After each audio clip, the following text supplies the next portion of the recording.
Welcome to Questions from the Closet. I'm Ben Shalati. And I'm Charlie Bird. Each episode, we discuss a question we're commonly asked as LGBTQ plus Latter-day Saints. We're not trying to answer this question or come to a consensus, but simply sharing our perspectives. Today's question is, what are you scared to ask a transgender person? Ben and I are not terribly diverse, and we share many opinions and life experiences. For example, we both feel it's really important to drink lots of water and stay hydrated. It really is. It's very important.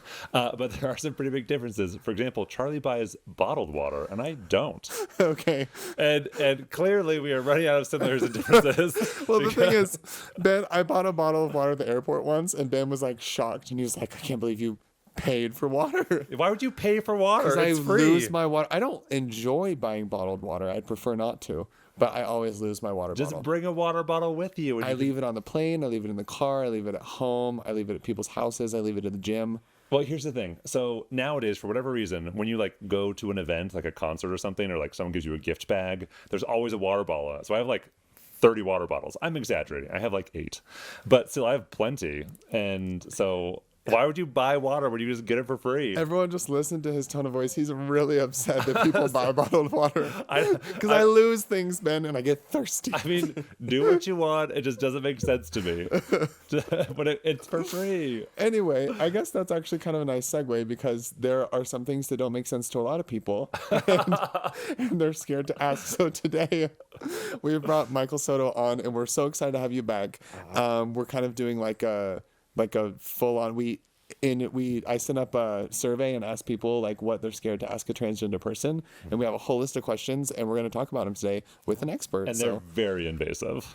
Some of them kind of are. Yeah, I'm excited. Yeah, It's gonna be great. But welcome, Michael. Yeah. Thanks for having me again. Yeah. So, Michael, tell us. People might remember your last episode, but tell us just a little bit about you and what you do. Yeah. So I'm a transgender person, and I work in public policy and in basically LGBTQ civil rights in terms of policy and elections, as well as First Amendment rights.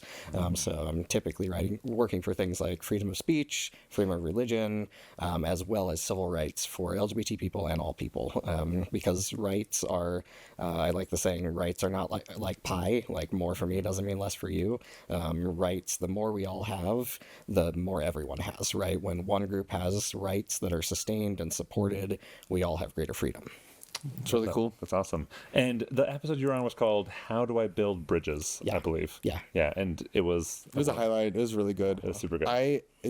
For anyone listening, I have so much respect for this man right here. He is like So sweet. brilliant and kind and Christ-like and just good. Like you represent what is good in humanity, and That's I'm like sweet. so Oh my thrilled gosh. that you're back on. You And guys- and I think even this topic, what we're talking about tonight, like also represents how much you care about people and are willing to look past like any abrasive to like give people information. I just think it's cool. Mm-hmm. That's Yeah. really Because some of important. these questions are abrasive. That's fair. But it's how we learn, right? It's how we learn. Right. We have to lean into those things sometimes. And, I'm just excited to be here because I love you guys and respect you both so much. And Thank you for just proving my point about how great you are. Very true. Michael is wonderful, and according to him, we are as well, which is lovely. Yeah. So, Michael, for someone who doesn't know what it means to be trans, can you give us like just a brief like primer on what it means to be trans? Absolutely. So all human beings have gender. It's a core part of who humans are, right? And so human beings experience it in different ways. And this has been true actually throughout all of history. We've found evidence for transgender people all the way back to like 7,000 BCE. And so through all of human history, humans have experienced gender in many different ways. And so most human beings, we now call them cisgender people. So that would be you two. You are the sex that you are assigned at birth, or the gender you're assigned at birth, matches your internal sense of gender identity. And so your body's, the legal paperwork, all of that matches for you. And so you don't have any incongruence or any struggle around your body, your mind, your heart, and your soul matching in terms of your gender. And so that's cisgender people, and that's the majority of people, right? That's most humans. Do you know what cis means? Yes. So cis means like to stay. It's like it's a Greek prefix, right? It means like on the same side of, like to, so you're not changing that, right? So you're staying here. All of that aligns. It all fits together. Trans is to like go from one to the other, right? To change. It's to go on like a little journey with your gender. And so for trans people like me, my body and the sex that I was assigned at birth doesn't align. So, like, my biological sex, right, doesn't align with, and that's many things, by the way. Biological sex for all human beings is really complicated. It's chromosomal, it's hormonal, it's primary and secondary sex characteristics, and it looks really vastly different, even in cisgender people. But for someone like me, those things don't align with my internal sense of gender, and gender identity. So my gender in my brain and in my heart. And so then you get somebody like me who's trans, who then actually changes their sex as much as possible to align with their internal sense of gender identity. So Charlie and I, as cisgender people, we stayed with our gender, and you've gone on as the trans person, went on a gender journey. Yes. Yes. Oh, that's cute. All right. Well, we're going to ask some pretty tough questions. I like it. Pretty scary questions. So for the listener, how do they know what questions are okay to ask their trans friends or family members? It's a really good question. I think it really matters where that person is in their life. If someone has just come out to you as trans, just like if someone's just come out to you as gay, it's maybe not the best time to ask really intense questions, because that person is really vulnerable, right? And really trying to understand how they fit in this big world, right, of sexuality and gender. And so I always advise, if you've got questions, it's better to ask someone like me who's professionally trans. And literally, you can find my email anywhere. His job is trans. My job is trans, yes. Just like Ken's job is beach. Exactly. Yeah. So find someone like me and ask those questions. That way, the person in your life doesn't have to answer those questions when they're in a more vulnerable place. You know, there are also a lot of amazing books out there that are great resources that you can read about this from trans people. So lots of great resources. Awesome. So maybe starting off, what's the difference between gender identity and sexual orientation? Such a good question. Oh my gosh. So I get this question all the time. And these two things, so sexuality, right? Human sexuality has some relationship to gender, but they're not the same thing. And so sexual orientation is not the same as our genders. So you both identify as men and as gay. And those are two different aspects, although they're core aspects to who you are as human beings. They're different. And they have a relationship to one another because your gender, you're attracted to people of the same gender, right? Where perhaps other cisgender men who are heterosexual are attracted to people of a different gender. Right. So it's relational, but they're not the same, right? So sexual orientation is our who we are romantically, who we are emotionally, who we are sexually attracted to. So that's the sexual orientation, right? It's who you want to make a life with, who you want to get married to, right? Who you want to have kids with. Your gender is all about you. So it's all about who you are as a gendered being. So it's your sense of being a man, being a woman, being neither of those things, how that intersects with femininity, masculinity, social roles, all of these things. Yeah. Could you explain the difference between gender and sex? Yeah, absolutely. Because I'm hearing those. Yeah, so for most of the 20th century, those have been interchangeable terms. And so we're doing a lot of work actually to differentiate them because some people will say sex assigned at birth, some people will say gender assigned at birth. On all of our legal records, like our driver's licenses, we can pull them out right now and it says gender. But really what that is recording is the sex that you were assigned at birth by the doctor, who checked either male or female. It's a boy or it's a girl. Exactly. And they did that. They didn't chromosome test you, right? They didn't do any sort of extensive testing. The doctor just looked at the baby, right? Looked at you as an infant right after you were born and said, that's a boy and that's a girl based on a visual assessment of you as a child, right? As a newborn. So that's all we do to determine somebody's sex. And then gender, so sex, like I said, is your chromosomes, right? So it's a genetic thing. It's hormonal. So all human beings have sex hormones, and actually all human beings have all of the sex hormones, just in different capacities and different amounts. And then we also have things from those genetics and that combination with those sex hormones. Then we have secondary and primary sex characteristics. And so that's everything from genitals to facial hair to deeper voices or higher voices to bone structure. So I have more testosterone than Charlie because my voice is deeper. I have more facial hair than you do. That's fair. Okay, well, we can discuss our testosterone levels later. We might need a blood test. That might be the best one. Let's do it. So that's sex, right? And so it's actually a really multifaceted thing. And the cool thing about sex, the more that we learn about genetics, the more we're learning about the massive variety in sex in terms of for all people, even within cisgender people, our genes are not the exact same. Our primary and secondary sex characteristics are not the exact same. You may see men with, you see variation in facial hair. If we were all walking around naked, you would see just as much variation everywhere on our bodies. Like nobody looks the exact same. And so there's a whole lot of variation with sex. But as a society, we like to classify things, right? And so we've created two main categories, right, in Western society, because many societies haven't done that. Many societies have had more than one sex or gender in their society. Interesting. But in fact, like pretty much all of them in their sort of indigenous forms had more than two sexes or genders. But today we have this binary concept of gender or of sex as male or female.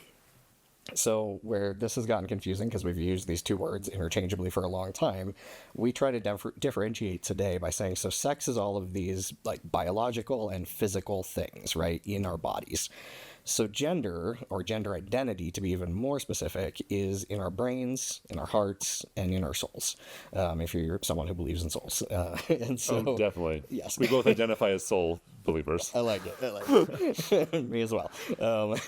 So gender identity, our sense of if we are a man, a woman, if we're non-binary, right, if we're something else entirely, that is in our brains, our hearts, and our souls. And so for cisgender people, that's just something that works, right? You'll wake up and you're like, all right, yeah, okay, I'm a boy. Everyone expects me to be a boy.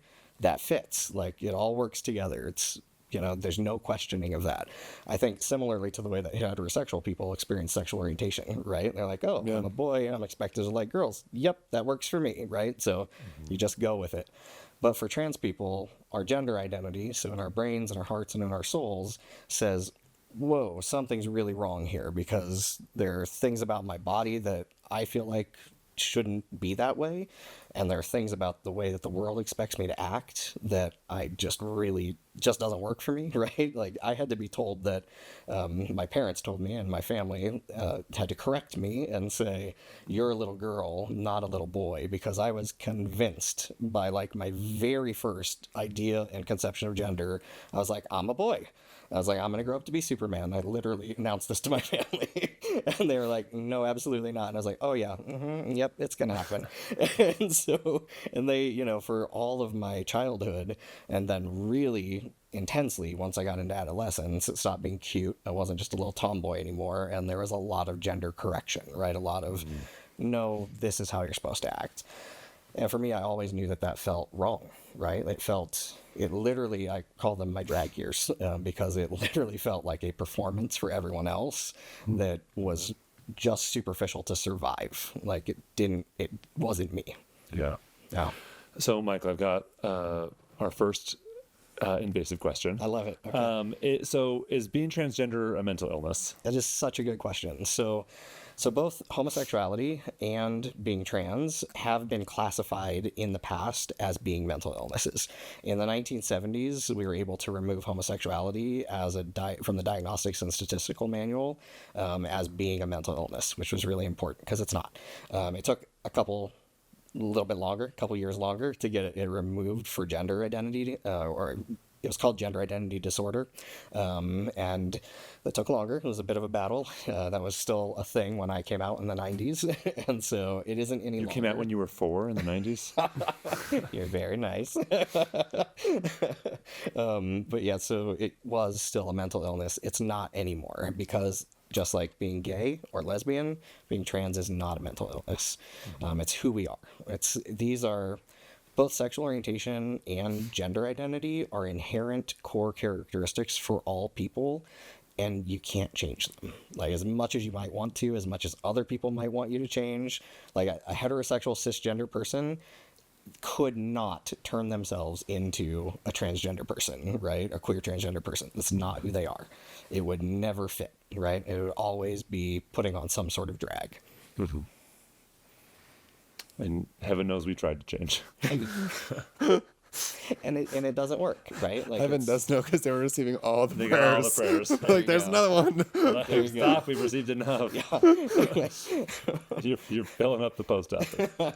Could you talk a little bit about gender dysphoria and how that relates to mental illness? Absolutely. So gender dysphoria is the diagnosis now that describes the stress, the dissonance, right? The mental stress and harm that a transgender person experiences because our gender identity does not align with social roles and expectations for our gender assigned at birth.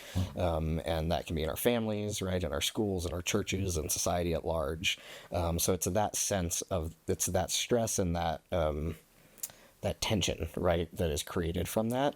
And not just transgender people experience gender dysphoria. You can be a cisgender person and experience gender dysphoria. It's the degree to which you experience it, right? Tell me about that. Well, I think of like really masculine women, right? So there are really masculine women in the world that don't feel comfortable wearing dresses, that feel comfortable, in wearing men's clothing, or typically things that we consider men's clothing, having short hair, whatever that is, or very feminine men, right, who just feel more comfortable. Like, don't fit within the gender societal expectations. Who want to be cheerleaders. Exactly. Well, absolutely, right? Or who just don't fit within those masculine and feminine boxes that we put men and women into, right? And that creates a sense of gender dysphoria, right? Because it's who you are and the way you want to express your gender, because gender expression is a whole nother thing, right? We have gender identity, and then we tell people who we are through gender expression. You can be a cisgender person and be a man and be very feminine. You can be a cisgender woman and be masculine. It doesn't make you not a cisgender person. If gender is socially constructed and like the ideas of femininity and masculinity change over time and across cultures, Yep. Like, what would you say to someone who says anyone with gender dysphoria, it's completely made up because it's just all social, So there are lots of things that are social, right? That are social constructions, like the norms for men and women in society, our expectations of people in a gendered way.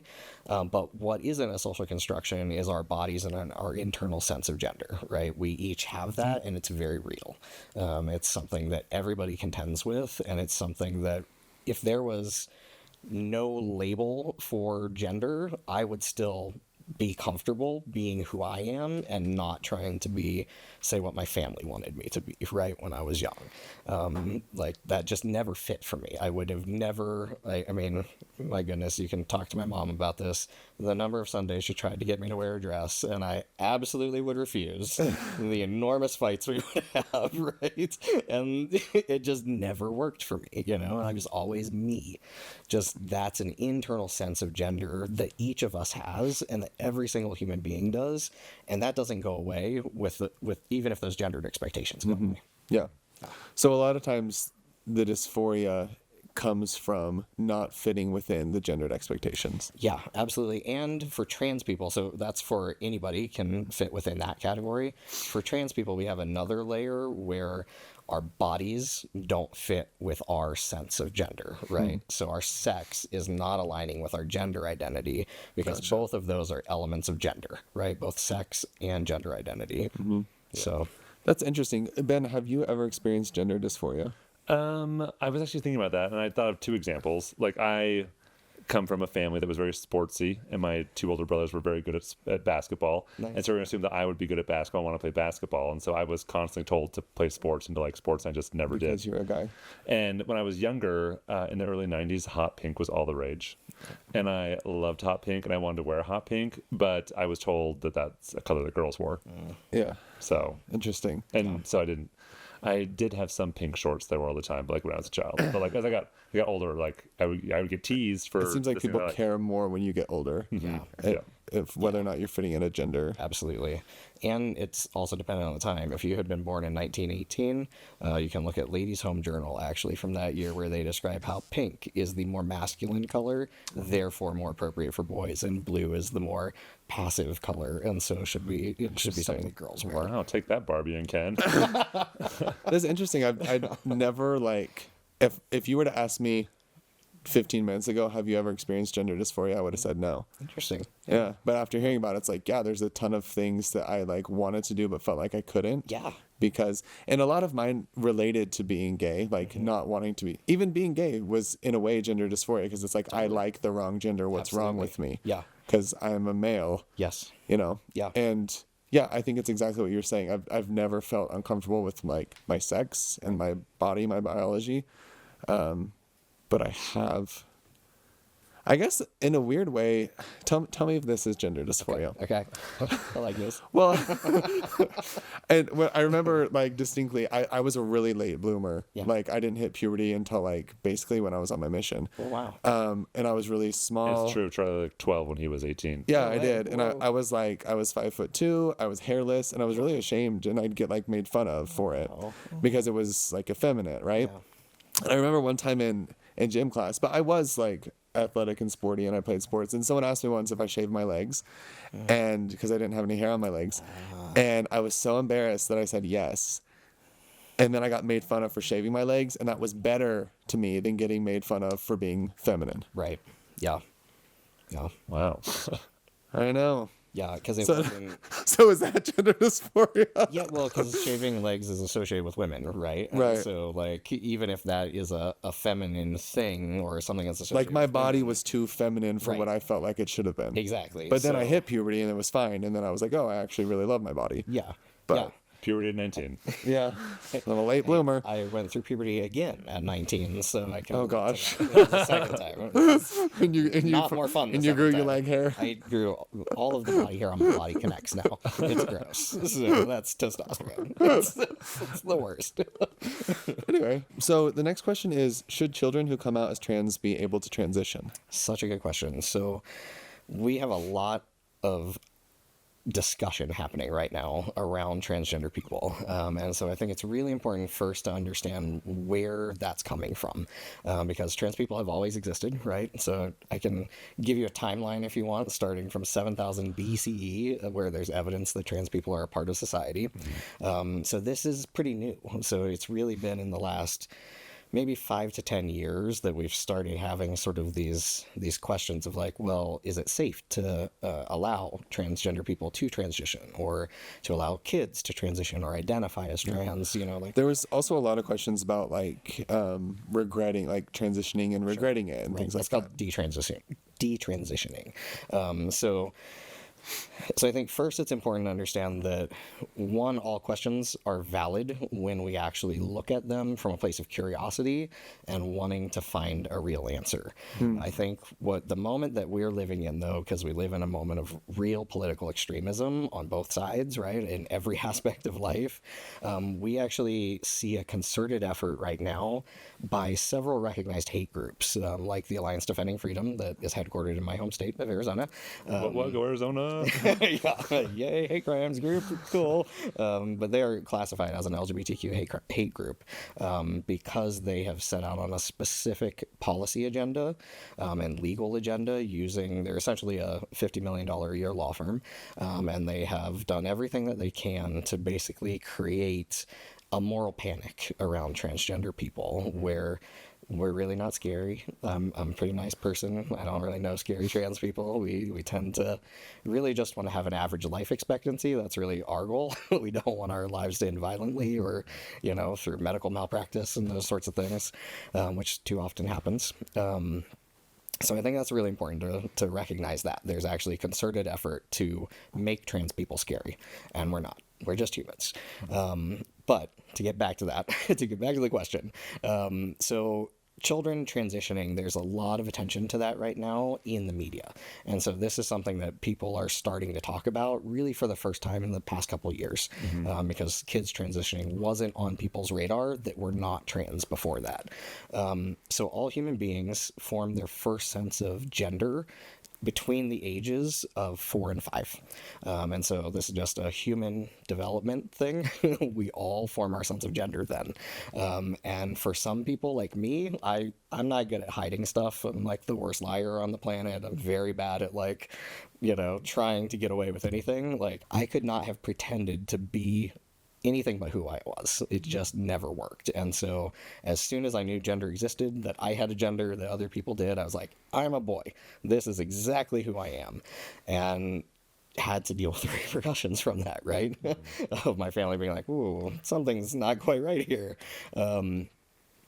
Some folks are better at and have more situational awareness perhaps than I had and are able to be like, I'm going to wait on this, and wait to explore it because they feel that stigma, right? They know that to come out, especially in the 80s when I was a little kid, right? In the 70s, the 60s, the 50s, right?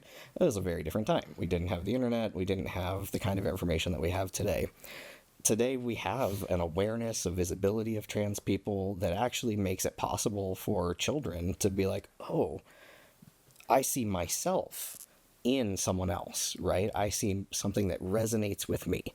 And so I always say, like, I think number one, the first thing is like when kids come out to you, like, love them. Tell them you love them and you're there to support them. That doesn't mean you should be saying or have to say, let's go get you on hormones tomorrow, right? Like transitioning is a journey. It is a long process. There's a lot to do. There's a lot to figure out. And for kids, that's an even bigger process because their bodies and their minds are still developing, right? And so we should use that process. But number one, those kids need to know that they're loved, that they're supported, and that they're able to be who they are and respected, right, in their family and as who they are authentically. So just go with the kids, right? Trust them. Let them play with gender. All kids play with gender, right? And for some kids, they may just be playing with gender. And I have a dear friend who has 3 little boys. When they were like, I think 4, 6, and 7, they loved wearing dresses. They don't love wearing dresses now, and that's fine, right? They liked being Elsa from Frozen. Okay, cool. Who wouldn't? Exactly, right? Great, fabulous. That doesn't mean they're trans, right? That's just little kids being little kids. And so I think sometimes as adults, we see behaviors and we're like, oh, you're assigning something to that without the kid telling us. But if a kid tells you they're trans, I say believe them, trust them, and offer them love and support and help them navigate it, right? Like as adults, as parents, as supportive adults in a child's life, I always think my job is to ask that kid a lot of questions to help them understand themselves better, not to offer solutions, right? Not to put them on hormones tomorrow or get them surgery tomorrow, again, because their bodies are still developing, but to help them feel loved and supported and really help them see a future, like that's one of the best things that adults did for me as a kid. Not around gender stuff, but around everything else, was asked me questions to help me be able to create a trajectory for my life beyond being a little kid, right? Beyond being in high school or whatever the thing was, like being able to see a future. So if we can do that for kids, trans kids, we're going to help them a lot and help them to be healthy individuals, no matter what, right? No matter what medical treatment they get or don't get. So that's my first thing. We have to raise healthy kids that are able to be sort of holistically healthy and feel supported by their families and their whole support systems. Really, really important. So I'm a big advocate for parents being very involved in trans kids' lives. I do a lot of work with parents to help kind of people feel less afraid of transness in general. There are a lot of amazing trans people in the world doing incredible things. So just because a kid is trans or says they're trans doesn't mean they're going to have a bad life, right? Like they can do anything they want to if they have the right support system. Mm-hmm. On the medical side of things, I think it's really important. I'm just like talking at you guys, so feel free to interrupt me. On the medical side of things, so transgender medicine has been deeply underinvested in. So the very first trans surgery of any kind happened in 1906, and it was actually a trans man. His name was Carl Baer, and he likely had a mastectomy, didn't have bottom surgery. They weren't very specific about the records, but he had the very first gender-related transition surgery. The next was the Lily Elba she's the subject of The Danish Girl. I don't know if you've seen that movie. She was a Danish painter who transitioned, and she, with the help of the Hirschfeld Institute in Germany and the associated doctors, was able to have the first I guess the technical name is emasculation surgery, and ovary implantation. And then another woman in 1931 had a vaginoplasty, then she had a vaginoplasty. So all of these things, right, these surgeries that we still use today were actually pioneered in the early part of the 20th century. And very unfortunately, they have not been invested in enough or changed significantly enough. If you look at cancer treatment, heart, cardiovascular treatment, diabetic treatment, any kind of medical treatment from 1906, odds are it has rapidly and drastically changed in 2023. The medical protocols are different, the processes are different. Our surgeries and hormones have not been invested in the way to actually make them drastically different. Certainly there have been improvements, and there are amazing surgeons like Marcy Bowers, who's a trans woman herself, who does trans surgeries, and she's worked her life to do this, right, dedicated her life to it, and made lots of innovation, but she hasn't had the kind of support that medicine needs to truly innovate so that trans people can transition much more successfully. When I started hormone replacement therapy, or HRT, my doctor, and I was an adult, my doctor sat down with me and said, all right, so, I'm a believer in the informed consent model, so did my doctor, and said, these are all of the things you might be facing. And they're increased red blood cell count, high cholesterol, increased chance of stroke, increased chance of kidney failure, of liver failure, of heart attack, of just the list went on and on. Those are all very bad. They are very bad. Yes. And that was a scary thing. And literally increased risk of cancer, right? Especially things like uterine cancer or ovarian cancer, all sorts of things. And this doctor was like, and the only answer I can give you is that you have a much higher chance of these things, and also we don't know because nobody's done the research. So there has never been one medical trial on transition-related medicine. Not one. Interesting. So we have a lot of work to do. We need funding for transgender medicine. We need a specialty of transgender medicine where doctors are taught in medical school and supported in fellowships, right, to actually be able to care for us. I have never had a doctor that I have not known more about the protocols that are necessary for my transition than them. And that's crazy. I'm not a doctor. And what would you say about someone says well, a 10-year-old doesn't know what they're going to be when they grow up, so how can they how can they make and I mean a minors decision can't consent. If we're talking about informed consent as a minor, there's right. You can't consent. So your parents have to consent for you, right, in terms of medical treatment. So I think the how can a 10-year-old know, right, their gender? I think we hear this also a lot with sexual orientation, right? Some kids know that they're gay when they're 5, right, or when they're 10, or when they're 12. Yeah, I did. Yeah. I wouldn't say it to myself, but I knew it. And me too, and so, human beings develop these things much earlier, these understandings of ourselves. We may not have the language for it.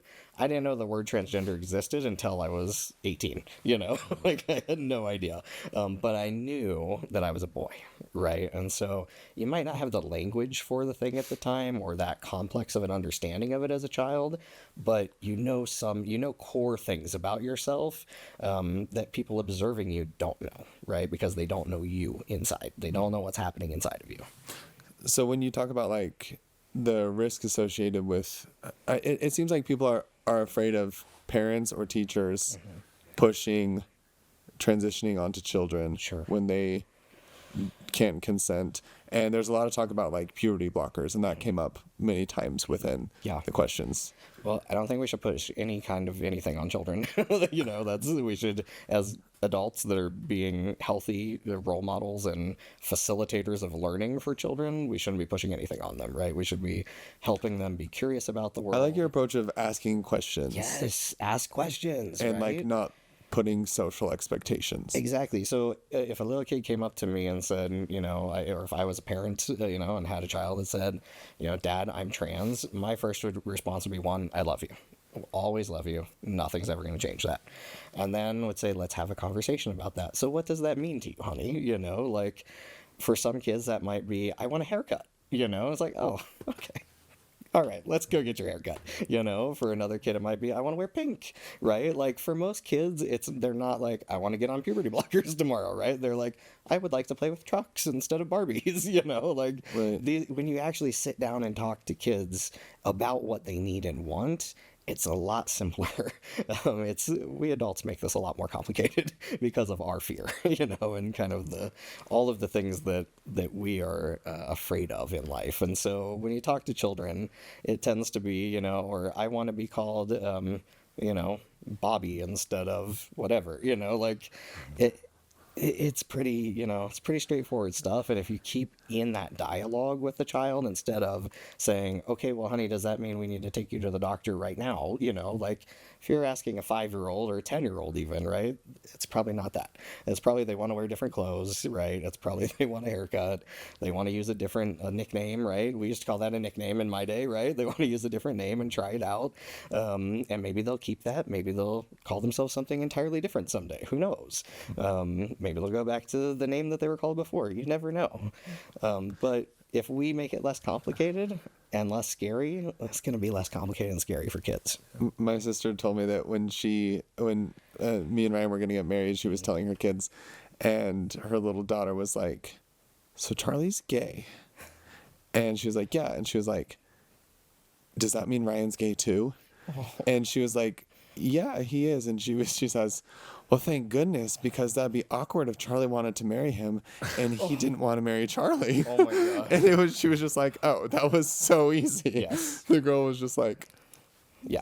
oh, good that they're both gay because it wouldn't work. Exactly. And she was like worried that Ryan wouldn't be and I'd be sad.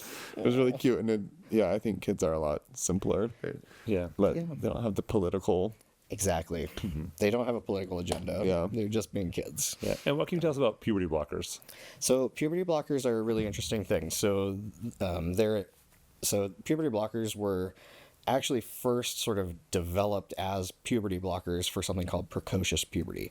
And so that's for kids that are starting puberty too young, right? So they're developing and starting puberty not at their mission age, right? Apparently, whatever was in me was a puberty blocker. Apparently. It's that Missouri bottled water. But this is for kids that are starting puberty at like 7, right? 8. Like that's, it's too young. It's better to delay that for a year or two, right? To get them closer to sort of a puberty age that would fit sort of more comfortably with their cohort, right? So that kids aren't getting made fun of because of whatever, right? And kids can be mean, and so that they fit in a little bit better and don't feel like an oddball. And so that's what they were first used for. And so that's like, that's putting a child on a puberty blocker for maybe 1 year, 2 year, right, 3 year. And these medications, the puberty blocking aspect of them is like, it's like Ozempic, right? It's like, it's not what it was developed for. It's sort of a secondary discovery of like, oh, wait, okay, this for this. Yeah. It's like, oh, this is like a off-label use of it. Okay. All right. Well, that's beneficial, so let's figure that out. Right. And so puberty blockers were developed for that, right, and used for this precocious puberty where, a year, 2 years, 3 years, a kid would be on it, and then they'd be off of it and allowed to develop, right, allowed to go into puberty. So using them for trans kids, one, we're using drugs that are sort of off-label use, right? Where it's not what they were designed for. They weren't put through medical trials for that, right? Like, so the drug wasn't hasn't been vetted fully for that use, which doesn't mean they aren't a blessing, for kids that really need them. But it does mean that in lots of ways, this is pretty new medicine, and this is medicine that, again, needs a lot of serious research and development and objective research and development, right? The scientific method, you don't go into that with a foregone conclusion, right? You say, okay, we want to better understand if these puberty blocker medications actually have a long-term beneficial impact for transgender kids or not, right? We form a hypothesis and then we test it. We don't create a politically charged, idea and then try to make that the outcome. And so, unfortunately, a lot of the research today is that second kind, where it's like we have a politically charged idea and then we do research to prove our own point, right? Mm-hmm. That's not how research that is good research is done and that stands up to scientific rigor. And so we need scientifically rigorous medical trials and research done to actually find medications that can be very healthy for people of any age in terms of transition, not just kids, because transgender adults like me still don't have very good medicine. I've still got all of these additional risk factors, right? All of these things happening.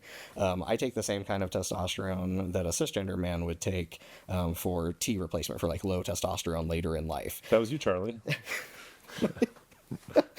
I'm just kidding. Nice, Ben. But it's the same formulation, and so there are many formulations of testosterone. Maybe that's not the best formulation for someone like me, right? Maybe there's a better one out there that we could find if we did the medical research, right? If we had the support to actually figure that out. But you have to really value trans people and our health and our well-being as holistic human beings, right, to do that.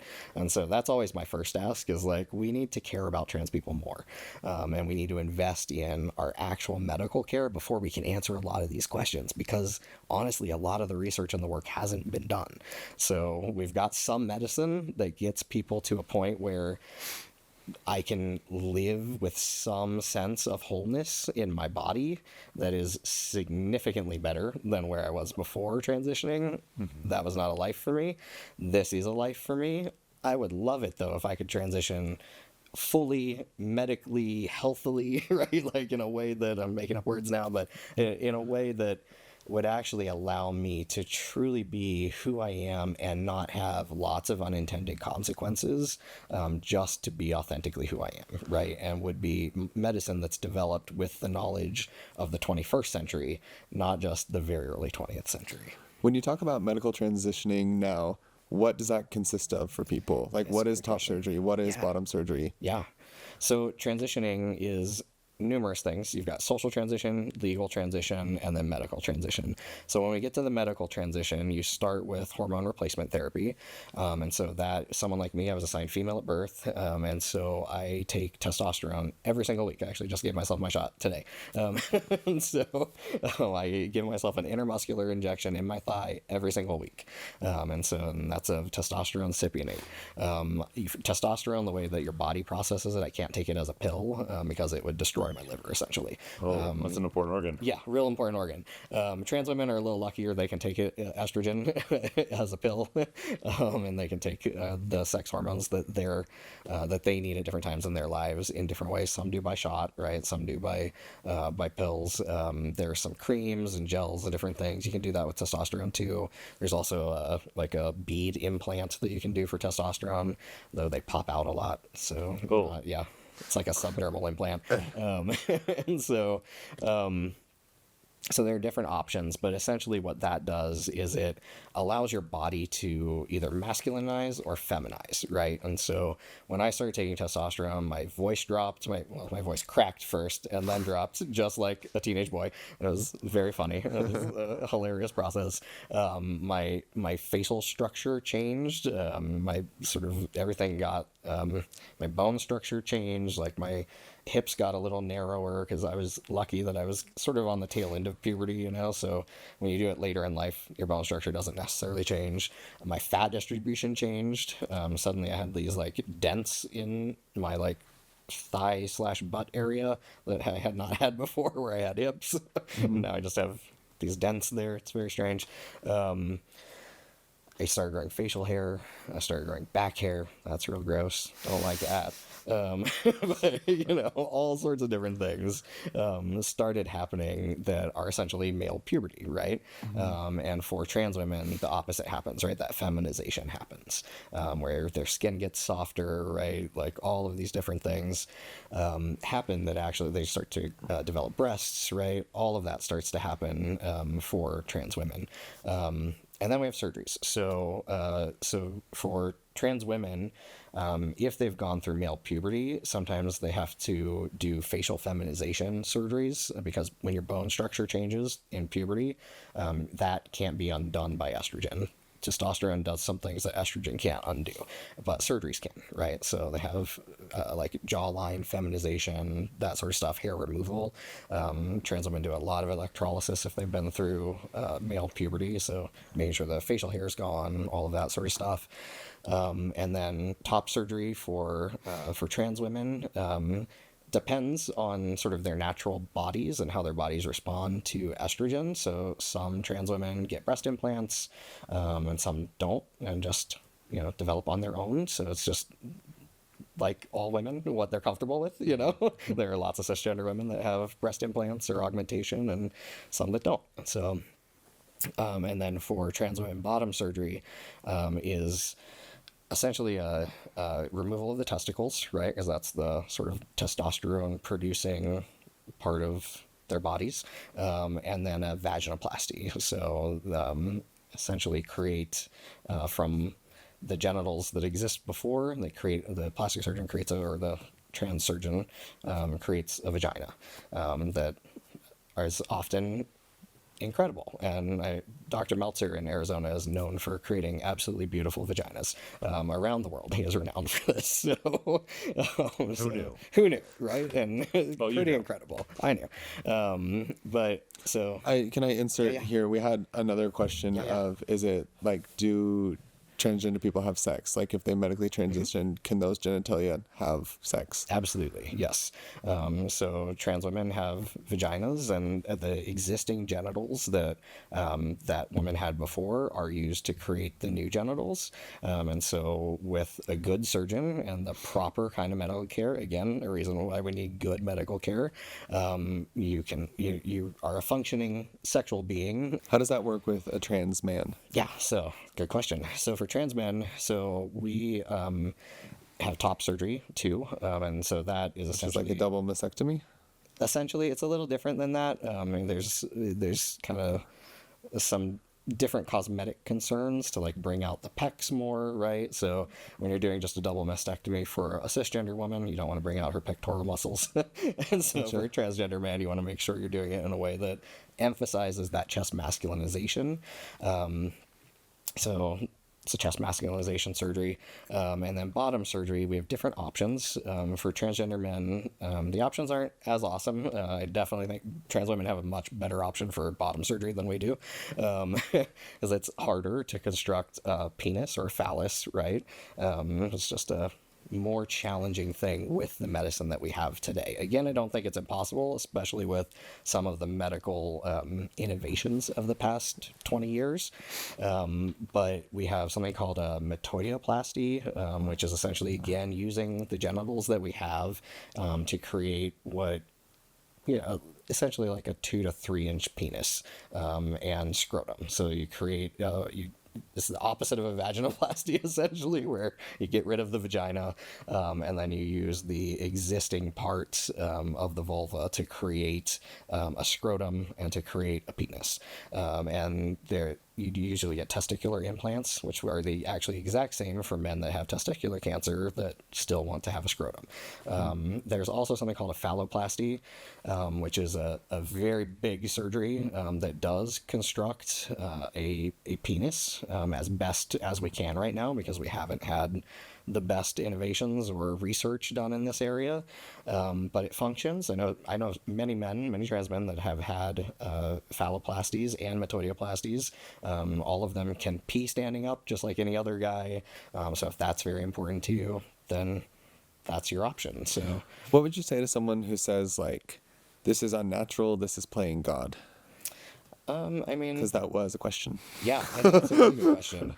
I think if that is unnatural and playing God, then so is cancer, cancer treatment, and so is diabetic treatment, and so is heart attack treatment and cardiovascular treatment, right? Like, we play God a lot in terms of medical science. There are lots of people that would die at very different times in their lives than they do if we didn't have the intervention of medical science. And my personal view on that is that God gives us agency and gives us intelligence and talents, and I think that God gives us the ability to have the medicine that we have. So When you were talking about the jawline surgery, Yeah. my honest initial impression was like, that's sad that they want to change what their face looks like just because of like social standards. But then I was like, actually, like, people, like, men get hairline surgeries all the time, and women get Botox and lip implants, and like, it's based on social standards of femininity and masculinity all the time. And like, there's a ton of like, look at the Kardashians, like, they changed their faces completely. Exactly. And cisgender people also get like jawline, shavings or adding to, and I mean, people get all it's kinds interesting. of I think cosmetic surgery. And for trans people, it's just that it's not just about a look, it's about feeling like our authentic human selves, right? Yeah. And Michael, you've talked a lot about how, kids know from a young age, like we have a sense of our gender. There's a lot of concerns today that that people think it's cool to be trans, and this term rapid onset gender dysphoria. Yeah. Talk to us about that. Yeah, so that's a really interesting one. So I did a lot of research on that for this because I wanted to speak intelligently about this. So that term was actually developed by a scientist and physician named Dr. Lisa Littman. And so she was at Brown University when she got really interested in this transitioning of kids, right? She was like, what is causing it? And so she started going to parents groups of parents that were, and there were 3 websites that she was working with and doing a survey study actually with the parents on these groups, and they were explicitly parents who did not want their children to transition. And so she created this study to study transgender children and whether their gender identity was real, but never talked to a single transgender child. She only talked to parents that did not want their children to transition. So Brown University, so she published the study, and she came up with this diagnosis, rapid onset gender dysphoria, which is not currently a clinical term because the rigorous amount of scientific research that would need to be done for it to truly be a clinical diagnosis has not been done, in particular because the people who are interested in this tend to talk to parents, not to transgender children. So they're not actually studying trans people. They're studying people who are observing transgender people, and closely observing them, certainly, as their children. But this idea basically started becoming popular as children started coming out more. And I think there are lots of things societally happening here, right? So one, when I was a kid, I had never heard, I didn't, literally until I was a legal adult, didn't hear the word transgender. Didn't know that was an option or that transgender people ever existed. Today, there's a lot more visibility for trans people, right? So kids are hearing and seeing that transgender people exist in the world and are healthy people, are good people, right? Are not criminals, right? Are just people just like them. And so they're more easily able to identify with them just like any other kind of person. So I think that's one part of it. I can't answer the question of the social phenomenon piece because also that hasn't been researched well either. And so we know that kids are susceptible to peer pressure. That's part of being a kid, right? But nobody is really studying that in the ways that they would need to study it with actual children, to actually answer that question of, is there something in terms of peer pressure happening here? I think that's a really interesting question, and somebody should study that, right? But again, if we're going to study that well, we can't make our decision of yes or no before we study it, right? We have to do the study and then use the data to inform whether that's happening or not. Lots of people will talk about an individual experience, right?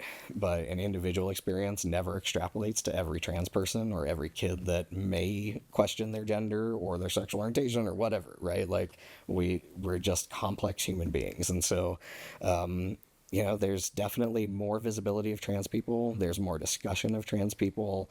There's more accessibility for children to know that trans people exist.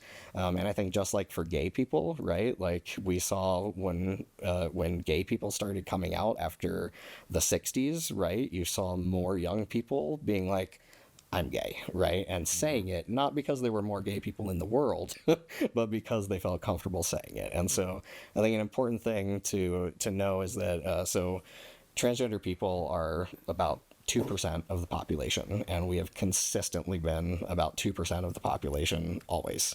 That hasn't changed and isn't going to change. Like, there's no indication that long term that will change. And so transgender people that live as transgender people for their whole lives, about 2% of the population. So that number is real consistent.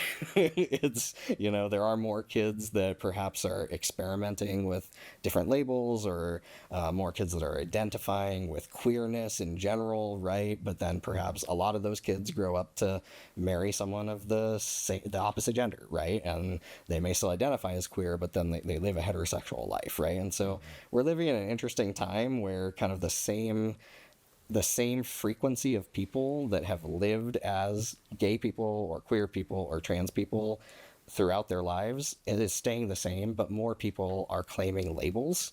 And maybe that's just where we're at, right? Maybe people just feel more comfortable, but then living, a heterosexual life just works for them, right? Or whatever it is. So we're living in a really interesting time. We don't have a lot of hard and fast answers. We need a lot more research. And again, I think the best thing to do is to support people through what they're going through, right? And instead of punishing people for their gender identity or their sexual orientation, being like, okay, great, what does that mean for you? Because for a lot of people, it's not going to mean hormones, right? For a lot of people, it's going to mean a whole lot of different things, especially for kids. It's going to mean I want to, sit with the girls at lunch. I want to, I want to be on the cheer squad and not the football team, like whatever it is, right? And, we'll see how things develop as more kids have a greater awareness of not just binary, both sexual orientation and gender identity. But again, the number of adults, that live out lives has stayed the same consistently. So, yeah, we're in an interesting time. Awesome. Thank you. Yeah. So now we're going to talk about transgender men in public bathrooms and transgender women in sports. Great. Let's do it. So should we do the bathrooms first? Up to you. Yeah. Okay. So should transgender Well, the question men was, be... is it dangerous for transgender men to be allowed to use public restrooms or locker rooms? Great question. So transgender men are people like me. My guess is the person asking that question is actually trying to ask a question about transgender women, but probably using the wrong words there. But so I'm a transgender man. I use the men's room. I use the men's locker room. It would be real awkward for me to use the women's room. I don't think anybody wants that. I have lots of facial hair. I just look like a dude. I've used the men's room with so many of the general authorities of the LDS Church. Nobody's ever batted an eye. Like it's been fine. Just there's so-and-so in the bathroom together. Exactly. And they know I'm trans, and it's not been a problem, right? Because we're just there to use the restroom and get out of there, right? So, restrooms, everybody needs more safety. It's always a crime to hurt someone in a bathroom, no matter who you are, right? Violence is always bad. And we should be concerned with creating, the safest public restrooms and locker rooms for all people. Yeah, I think this person did say it wrong. It sounds like what they're worried about is a man pretending to be a woman and using the women's restroom. Yes. So that is a big sort of myth, right? That people always talk about a lot in sort of when we get into political discussions, right, around trans people. Trans people face a lot more violence in these public-private spaces than cisgender people do. It's very scary when you're a trans person to go into a public-private space like a public restroom alone. And so lots of trans people go together because we often face so much violence, trans women especially, right? And so trans women really just want to use the restroom just like every other woman and get out of there, without an incident happening. I think that's what most people want when they want to use a public restroom. You just got to pee and, you want to get in there, get out and not have an incident. In the United States, there has never been a case of a transgender person hurting a cisgender person in a bathroom.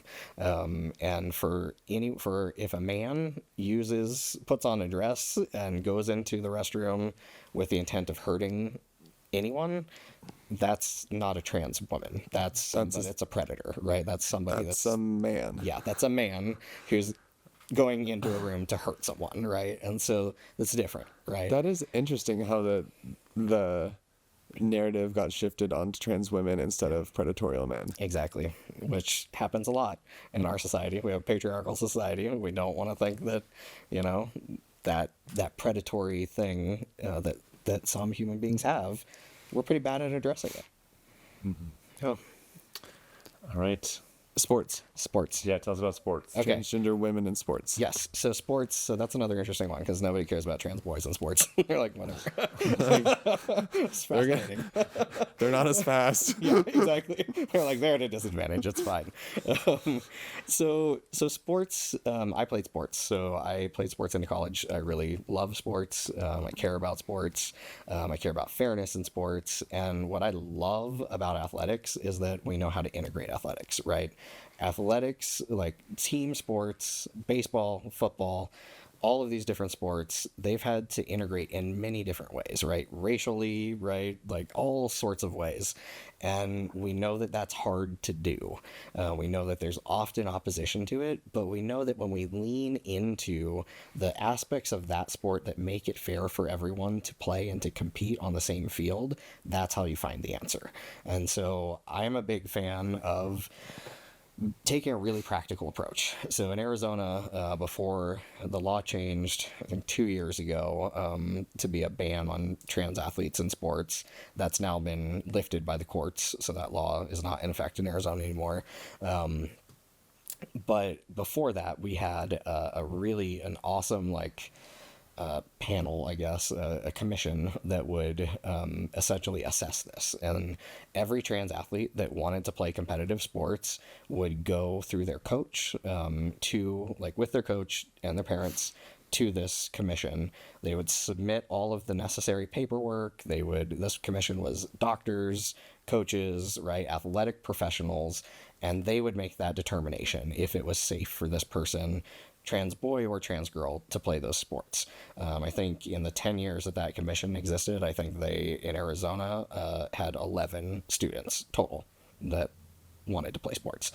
So this is not like a huge, this is not the huge issue that some media, right, would have us believe. It's a relatively small thing, but I think it's really the way to solve this is for athletic professionals, medical professionals that are in the athletic fields, coaches, people that are experts in those sports, to be able to determine what is fair in that sport, right? Would it be detrimental what would be the experience of someone who is, say, trans female, being asked to play on a men's team?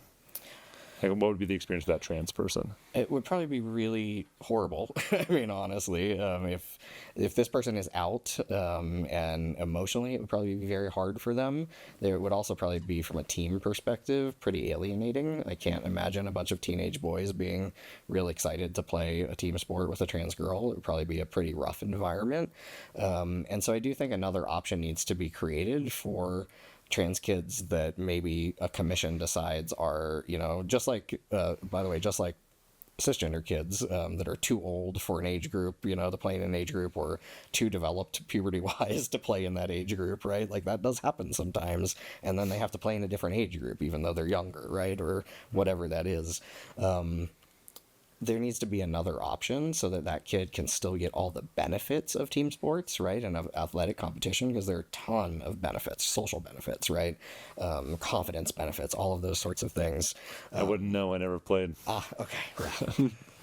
Can you imagine if I had more confidence?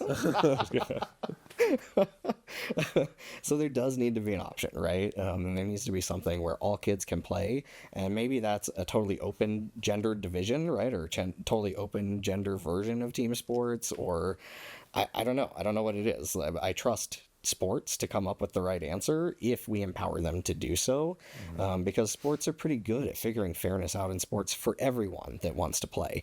And so I think that's the challenge, right? Is like, how do we make sure that every kid that wants to play gets to do so in a way that's fair for them and fair for everyone? Yeah. What I'm hearing you say is, again, like, trans people are real. Yeah, You exist. we exist. And there are ways that we can make society fair and welcoming. Exactly.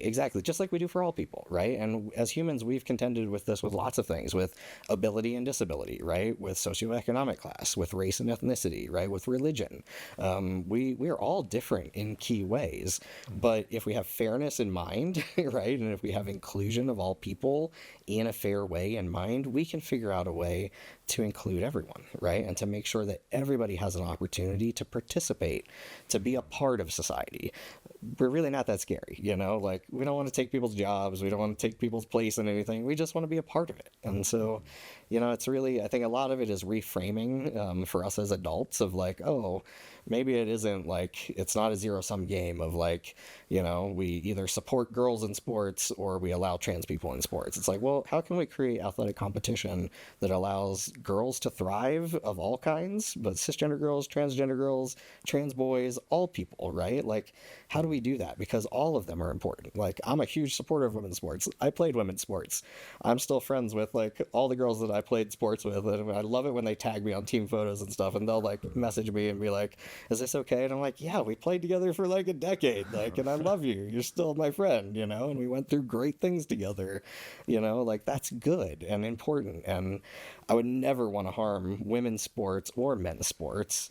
And there's a way to bring trans people into sports that's fair if we empower sports to do it, right? If we say, hey, let's figure this out, you know? Like, we've done this with other things. We've integrated sports in lots of ways that made the sports better, right? And, like, we can figure that out. Another theme I'm seeing in what you're saying is there needs to be more research and more, like, work here. Yeah. It's like a really underdeveloped area. So underdeveloped, and underdeveloped through fear tactics, right? And through not wanting to talk about it. That's why I was so excited when you guys wanted to talk about this stuff. Like, we should have these conversations with each other of like, you know, I want to hear from everybody. Like, what does fairness in sports look like to you? Okay, great. That's a valid thing. Let's figure out how to do that, right? Like, that's how we come up with the solution, not by shutting each other out or not talking about it.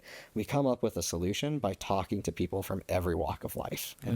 So an interesting question came in. This person said, I'm a gay man, but I don't think I could date a trans man. Does that make me transphobic?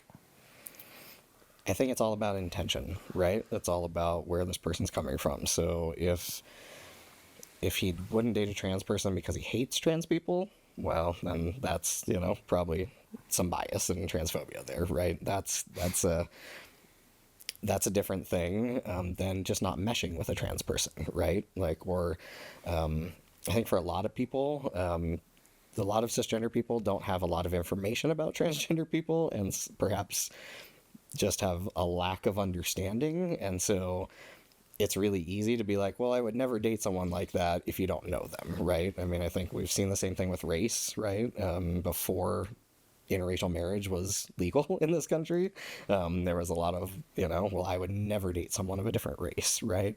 It's because we didn't have those connections, right? We didn't have good information about people that were different than us. And so, you know, I would say to this person, one, you have a right to make any decision you want to about your life. That's totally on, you know, up to you and on you.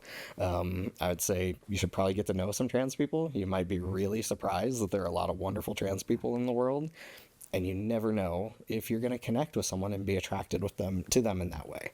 And it's okay if you are, and okay if you're not. Is it unethical for a trans person to pass in a relationship with someone else? Does that make sense? Like, not disclose that we're trans? Yeah. Like say, like a trans woman is dating a straight cisgender man and doesn't disclose that. So, Wow, that gets tricky. well, my first concern is that often, so one, I disclose to people immediately, and I don't really know trans people that don't. Often because when we don't, just goes immediate, like literally, hi, I'm Michael, I'm trans. Like, even before I know that if we're going to date or anything, how that ends is in the cisgender people killing us. And that's real. Like, I'm not exaggerating that. We have Transgender Day of Remembrance this November 20th and every November 20th because transgender people are killed largely from intimate partner violence. And so my advice to trans people is always disclose immediately, because when we don't, cisgender people tend to kill us. So I don't want transgender people dying. So that's my primary concern. I would like for nobody to kill someone because they're trans. I think that until people have a better understanding of who trans people are, there is this idea that if we don't come out immediately that we've lied to you in some way. I think that is just not understanding who trans people are, a lot of built-in fear, right, and misunderstanding, and sort of learning of myths of trans people. And so I think we need education. You know, we need to teach people about who trans people actually are. As far as orientation goes, most people I meet who are open to like transgender or cisgender partners usually identify as queer or pansexual. Yeah. That typically is what I see. Yeah, I think... Would you agree with that? I think that's often the case, but let's ask Michael. I think something that I've seen with trans people is that their sexual orientation stays the same. So if they were gay before they came out and transitioned, they're gay after. Right. But they're dating a different kind of person now, but they're still gay. Yeah. So, that actually trips people a lot. I've had to explain that to many people, that orientation is constant even if the gender transitions. Exactly. But I mean, like, the partner dating a trans person is usually people who are open to like more or interested in relationships with trans people that I've met usually identify as pansexual.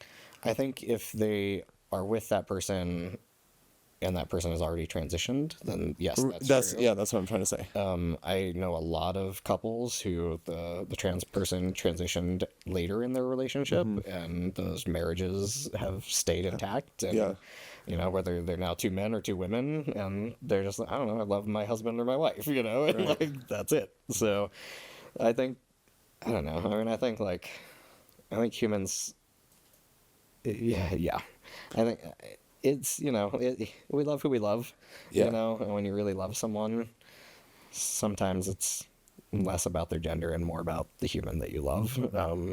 But I do think that there are a lot of people that, there are increasingly people that are more open to sort of queer or pan identities, right, and care a lot less about the gender of their partner and more about the person. That being said, I mostly date gay men, like just straight up gay cisgender men that are gay men. We're pretty rad. That's true. But that's the group of people who's mostly interested in me, too, you know, like that's like the partner that wants to date me the most. So, interesting. Yeah. So, Michael, you are a member of the Church of Jesus Christ of Latter-day Saints. Yes. And you've done a lot of work with the church and have met a lot of church leaders. Yeah. There are a lot of restrictions around trans members of the church. Talk to us about those restrictions and why they exist and what they are. Yeah, that's a good question.